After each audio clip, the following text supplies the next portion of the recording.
Bang. Does that feel good? I knew it would. It's a sexy beast of a show today on the Alligator Hour. It's all kind of a foreplay, a touching build-up, if you will, and I know you will. A build-up to what, you ask? Shut up. I will tell you. It's a build-up to the interview with Alex Turner, frontman of a sexy band you might know as the Arctic Monkeys. Too sexy, you say? Shut up, and I'll tell you more. Let's dim the lights, shall we?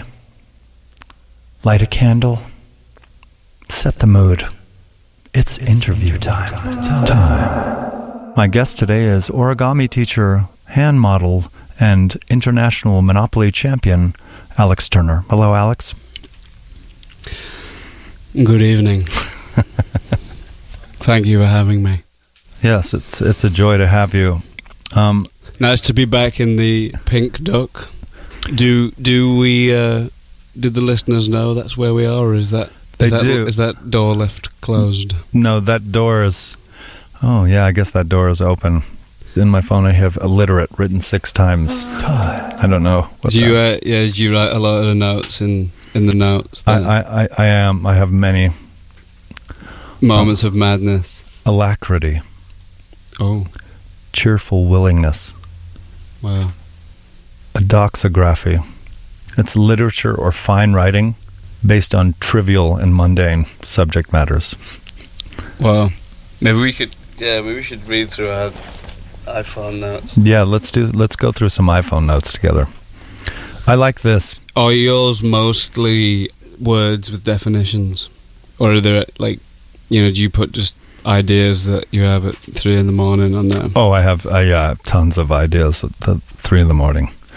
So, I have one here that just says, "It's my headache." Cockalorum, a little man with an unduly high opinion of himself. I just have this here that says, "The shivers." And here's one that says, "Put glass in front of everything." Wow. Glass Panther. That writes itself. Glass hole. Wow. I have John Lennon as a TV chef. Yeah, at 4:17 a.m. At 4, I like that. But yeah, I mean, I was onto something there.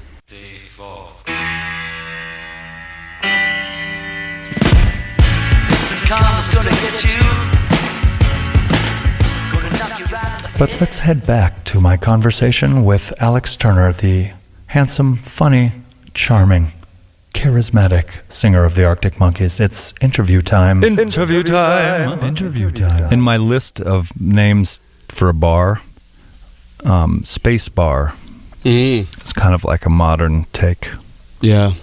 For people that type. Yeah. What would the lighting be like? It would kind of be like the Milk Bar in Clockwork Orange. Okay, yeah. Be kind of that, like visions of the future that are incorrect, where you're like, the future will be like this. Yes. And then it turns out it's not like that at all. Isn't it this the year that's the future in Back to the Future? It is. I've got a confirmation from Larry, the producer. His name's not Larry. I think it's Gary. Some of the other names for bars that I have is the Dumb Fox. Okay. So that it's, and the catch line is where all the dumb fox drink. That is, any more? Prehab.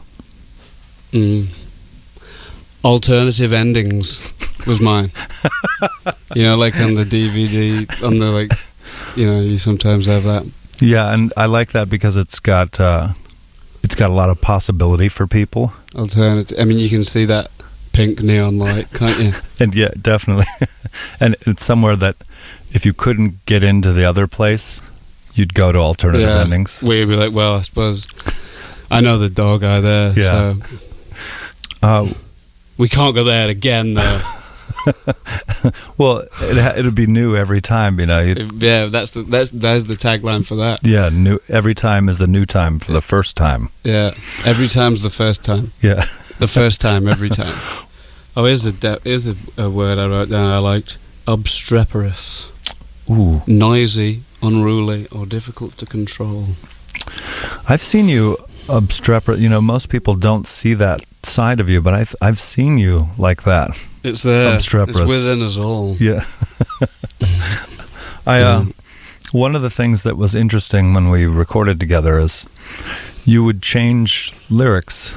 You know, you would change lyrics, but I never saw a pen or a piece of paper. So you had lyrics, you knew them, but then you changed some of them. But I never saw any writing utensils. Was that a common thing? I know you must write something down. Yeah, but I found it interesting that there was no. There's I have notebooks and do write things down, but it never.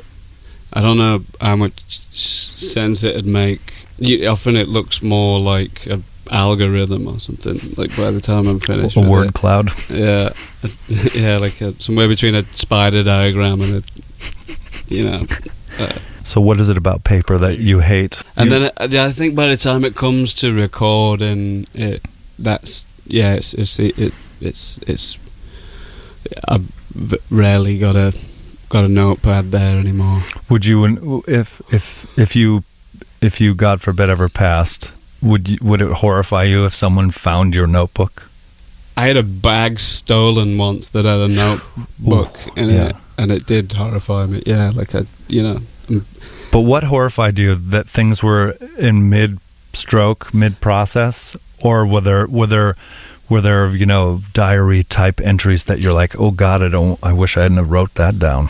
Yeah, well, I think even some songs that get all the way to being recorded and put out into the world, I still feel really, lyrically conscious. Absolutely, yeah. Like I feel like if I hear it or think about it, I'm sort of somewhere not ashamed, but like on the outskirts of it somehow. So that seeing the edge of a shame from where you're standing. Absolutely, yeah.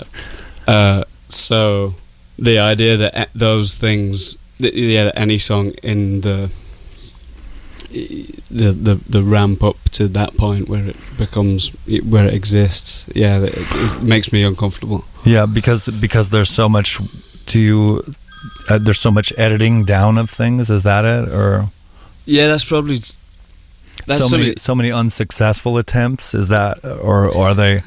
Because it's wonderful when lyrics come to you all in one go. It's a wonderful gift if that ever occurs, but it's not something to expect, or something that often happens. Not for me anymore. Anyway, it's sort of like the thing we were talking about coming at it from a different angle now with playing the piano or the drums or whatever. That's the same with lyrics, I think, now, because I wouldn't. I'd always think about it. Or I certainly, it would be a lot more.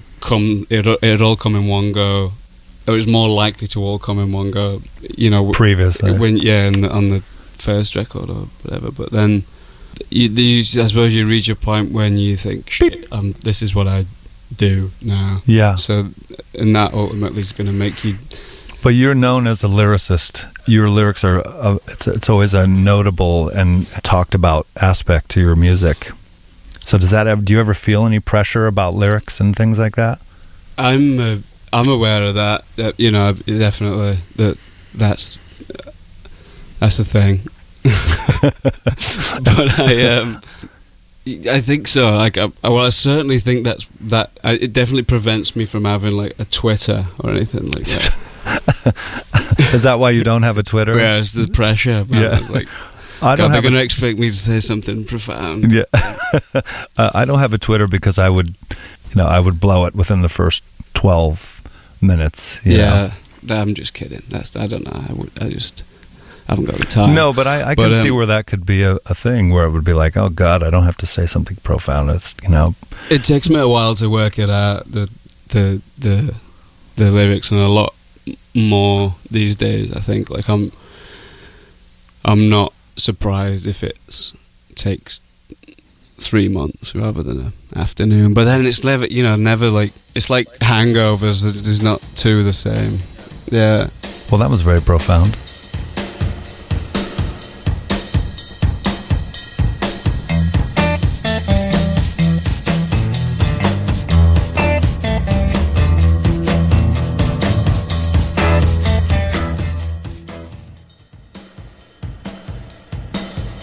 My guest is Alex Turner, in case you haven't noticed.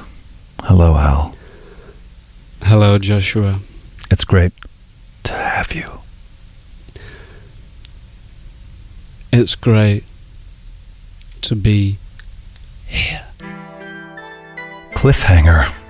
That ends this week's episode of the Alligator Hour. I'm your host, Joshua Homme. If you'd like to hear more of Alex Turner and myself flabbing our gums, then please come back next week and we'll break off another little piece for you. As always, if you'd like to contact me regarding the Alligator Hour, please grab your favorite pillow and scream my name into it until I show up. Here's my way of saying I love you and thank you. It's Masters of Reality with Rabbit One. Goodbye. Goodbye. Goodbye. Goodbye.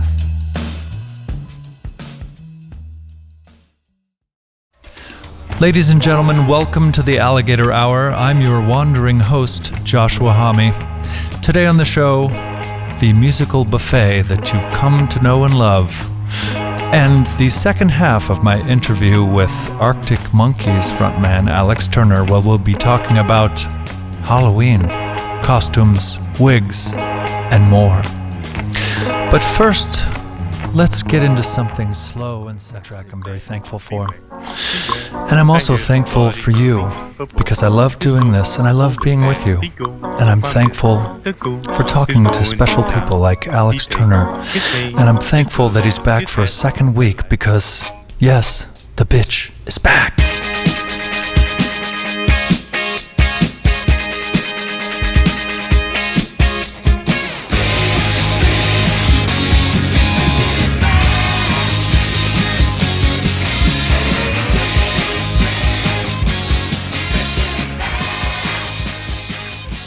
My guest is Alex Turner, in case you haven't noticed.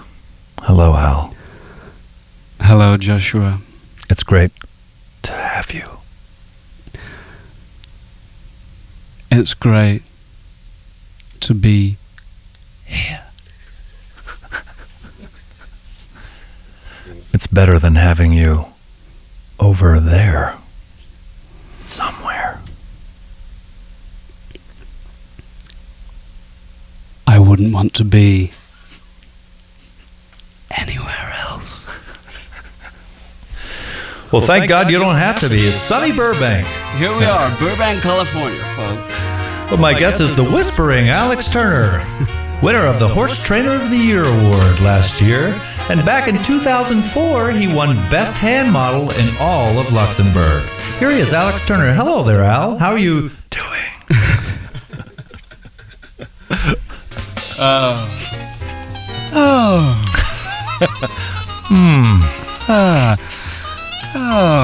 I'm doing that more and more. I'm finding myself these days. Yeah. I'm having more days where I sit down and go,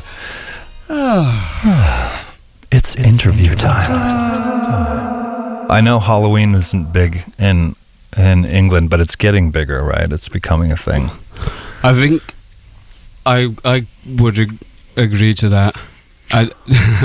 Not that it's up to me, but I haven't been there for one for a while. But were you there last time? Well, we played one years ago in Wolverhampton, and if you've never had your Hampton Wolvered, I recommend it. And we dressed up, all the Queen's guys. We dressed up, and there was like a face paint. We didn't think it through because, as you know, face paint then transposed to a live show as you sweat, and it's the most painful, socially painful move you could make. Yeah. But we came out, sort of guns blazing with excitement. Like, it's Halloween and we rushed out and we were the only people dressed in the entire building. Right. And so the entire audience was like, basically perplexed. Like, what the fuck did you guys just do? Yeah. Yeah. That was the sort of sting. You always play Halloween, right? I love to play Halloween because when people when they get to be something else for a minute, they really cut loose, and I feel like it's the rock and roll night to play of all the holidays. Like, you wouldn't say, "Merry Christmas, everyone. Let's do this show." No. And people ignore Easter, and I feel like that's healthy. Yeah. You can have too much of a good thing. Yeah.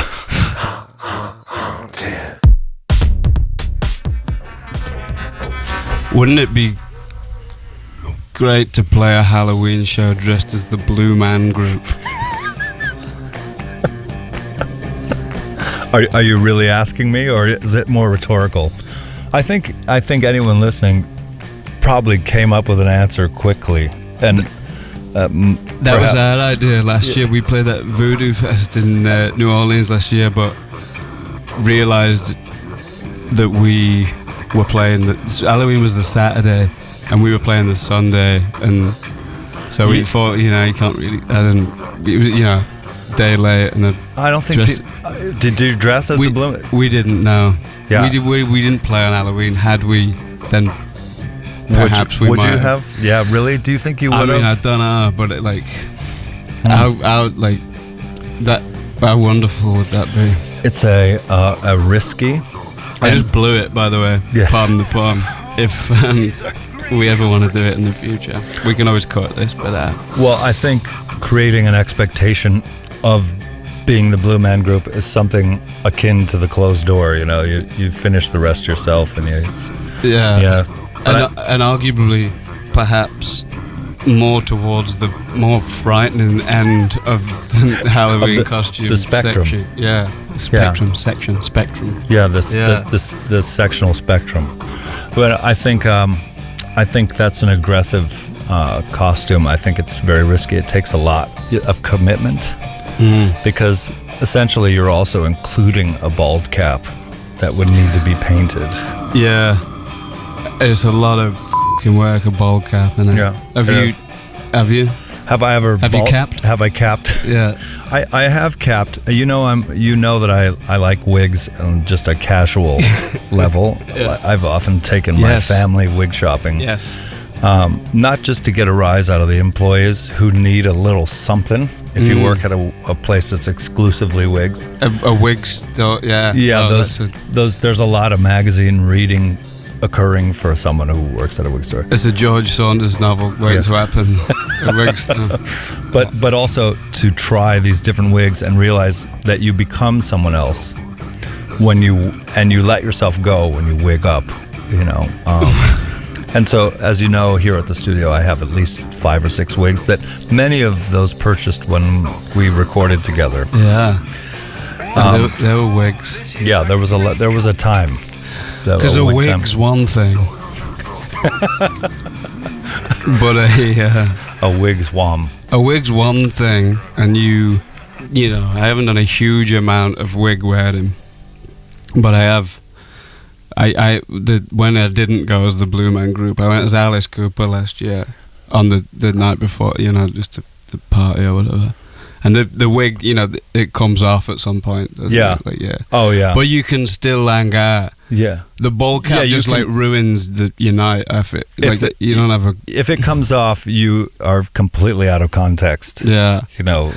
But it's fine. But it comes off because it gets itchy or whatever. I mean, maybe I'm buying the wrong wigs. I don't know. But it's like you can go to a point. Whereas I think with the bald cap, the moment you step out of the house, you just want to go back and take it off, don't you? It's incredibly uncomfortable. It's very restrictive. It's a head condom, and I also think there's that potential that something goes wrong and it just snaps off and flies off. Yeah.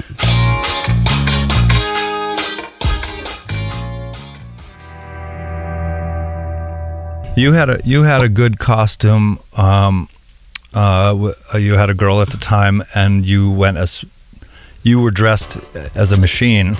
Yes. And then it was a deep costume. Like, it wasn't something that you could just pick up on immediately. And I remember you looked at me and you said, with both arms out, like, Yeah. she's Florence. Yeah. And then you were dressed as a machine. As a washing machine. Yeah, a washing machine. Yeah. Together you were Florence and the machine. Yeah, which worked a lot better for me if we got separated. Because I was dressed as a washing machine and everyone was like, kind of, blown away by that. But yeah, if I suppose not so good for her. Well, if she like in the bathroom line or whatever. Yeah, she just looked like, it didn't look like much was going on. But then she's like, wait, you're running around trying to find the machine. Yeah, exactly. Yeah. Which like. Yeah, and if she couldn't find him, immediately she's rage against the machine. Yeah, well, there you go. That is watertight. I think when it comes to wearing wigs and costumes, that you need to pick the right costume for the right situation. Case in point, I had a friend he was dressed as a banana. Right. And there's a cavalcade of situations where you don't want to be dressed as a banana when things happen. Like, you get pulled over. No, you don't want to do the alcohol sobriety field test as a banana. It's hard to even say I haven't drank anything. No, just like it's a sort of, I know what this looks like situation, isn't it? If ever there is one. I know how this seems. Yeah, if you have to preface something like that with an authority figure, you're going to jail. Yeah, dressed as a banana. And if you were to get in some kind of fisticuffs, which is what happened to my friend, he got into a thing and he fought a Cookie Monster. Perfect. And it looked like they were arguing about one not wanting to eat the other. It looked like it was like, I'm a banana, you should want a piece of this. Yeah.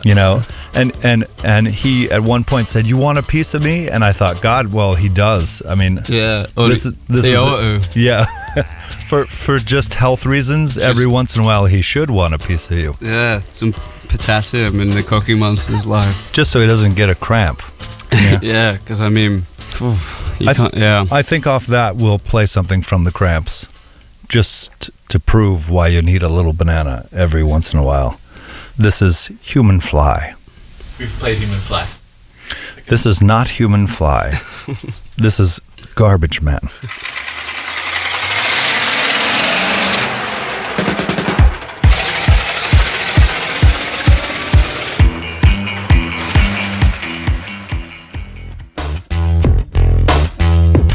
Is there anything you'd like to play? Don't say Monopoly, it's too long. No. I'll tell you what I'd love to play, actually. Yeah, tell me. Have you heard the record called Black Hours by this guy Hamilton Leithauser? He was a singer in that band The Walkmen. Oh yeah, I liked The Walkmen. Yeah. And then he did a solo record like last year, I think it was. So it's not new. Well, but certainly not a requirement. No, but it's brilliant. Like I can't stop listening to it. And I saw him play a show at that place in Echo Park called Club Bahia a few months ago, and it was like one of the best shows I've seen for a long time. It feels good when someone really hits you with music and you go, "Oh my god!" Yeah, I was like, it knocked me socks off. Yeah, yeah. But there's the first, anything like there's a lot of the old records really good. But what's his name again? Hamilton Leithauser. Well, that's a very rock and roll name. Yeah, Freddie Mercury, Angus Young, and Hamilton Leithauser. There you go. So here you have it, folks. Here's Hamilton Leithauser with 5 a.m. Listen.